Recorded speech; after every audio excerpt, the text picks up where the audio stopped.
Remake ఈ పదం ఇప్పుడు క్రేజీగా మారిపోయింది. ఒక భాషలో హిట్ అయిన సినిమాను వేరే భాషల్లో రీమేక్ చేయడం ఎప్పటినుంచో ఉంది. చిరంజీవి డైరెక్ట్ సినిమాలతో పాటు ఎన్నో రీమేక్ సినిమాల్లో నటించారు. ఈ రీమేక్ సినిమాలు కూడా చిరు కెరీర్ లో బ్లాక్ బస్టర్స్ గా నిలిచాయి. తాజాగా చిరంజీవి చేస్తున్న విశ్వంబర సినిమాకు కూడా వేరే భాషల్లో హిట్ అయిన సినిమాకు రీమేక్. మొత్తంగా చిరంజీవి తన కెరీర్ లో ఎన్ని రీమేక్ సినిమాల్లో నటించారనే విషయానికి వస్తే అందులో హిట్లెన్ని ఫ్లాప్లెన్ని. తమిళంలో రూపొందిన సట్టం ఓరు ఇరుత్తరైకి రీమేక్ గా రూపొందిన చట్టానికి కళ్ళు లేవు చిత్రం బాక్సాఫీస్ వద్ద విజయం సాధించింది. పట్టణకే బంద పత్నియారు అనే కన్నడ సినిమాకు రీమేక్ గా పట్నం వచ్చిన పతివ్రతలు చిత్రం తెరకెక్కింది. చిరుతో పాటు మోహన్ బాబు కూడా ఈ మూవీలో హీరోగా నటించారు. ఈ సినిమా ఆశించినంత సక్సెస్ సాధించలేదు, కానీ కాన్సెప్ట్ బాగుంటుంది. బెంగాల్ మూవీ సాహెబ్ రీమేక్ గా తెరకెక్కింది. విజేత మూవీ అబోవ్ యావరేజ్ గా నిలబడింది, కానీ చిరుకి బెస్ట్ హీరోగా ఫిలింఫేర్ అవార్డు దక్కింది. తమిళ మూవీ కడలూరు కవిదై గర్ల్ కి రీమేక్ గా తెరకెక్కిన ఆరాధన మూవీ సక్సెస్ అందుకోలేకపోయింది, కానీ పాటలు బాగుంటాయి. మలయాళం మూవీ పువ్విను పుతియ పుమ్ తెన్నలకు రీమేక్ గా తెరకెక్కిన పసివాడ ప్రాణం మూవీ మంచి విజయం సాధించింది. చిరు బాలీవుడ్ డెబ్యూ మూవీ ప్రతిబంధ్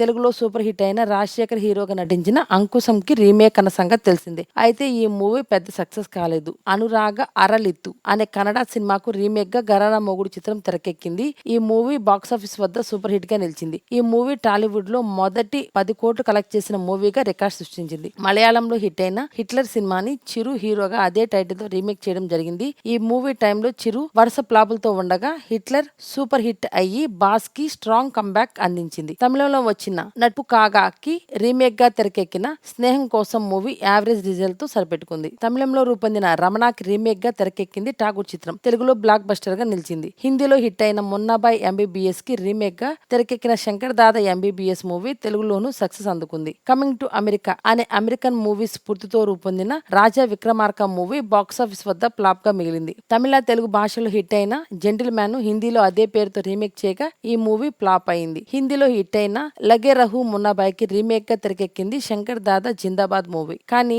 బాక్సాఫీస్ వద్ద ఫ్లాప్ గా మిగిలింది. తమిళంలో సత్యరాజ్ హీరోగా నటించిన మూవీ వాల్తేర్ వెట్రివల్ కి రీమేక్ గా తెరకెక్కిన ఎస్పీ పరశురాం మూవీ బాక్సాఫీస్ వద్ద ఫ్లాప్ గా మిగిలింది. తమిళంలో హిట్ అయిన విజయ్ హీరోగా నటించిన కత్తికి రీమేక్ గా తెరకెక్కిన ఖైదీ నంబర్ 150 మూవీతో చిరు రీ ఎంట్రీ ఇచ్చి సక్సెస్ అయ్యారు. మలయాళంలో సూపర్ హిట్ అయిన మోహన్ లాల్ లూసిఫర్ కు రీమేక్ గా గాడ్ ఫాదర్ మూవీ తెరకెక్కింది. ఈ మూవీ హిట్ టాక్ ను సొంతం చేసుకుంది. తమిళంలో విజయం సాధించిన అజిత్ హీరోగా నటించిన వేదలం కి రీమేక్ గా తెరకెక్కిన మూవీ బోళా శంకర్. ఈ మూవీ బాక్సాఫీస్ వద్ద ఫ్లాప్ గా మిగిలింది. ఈ వీడియో గురించి మీ సలహాలను కామెంట్ రూపంలో తెలియచేయండి. ఈ వీడియో కనుక మీకు నచ్చినట్లయితే లైక్ చేయండి, షేర్ చేయండి మరియు తప్పకుండా సబ్స్క్రైబ్ చేయండి.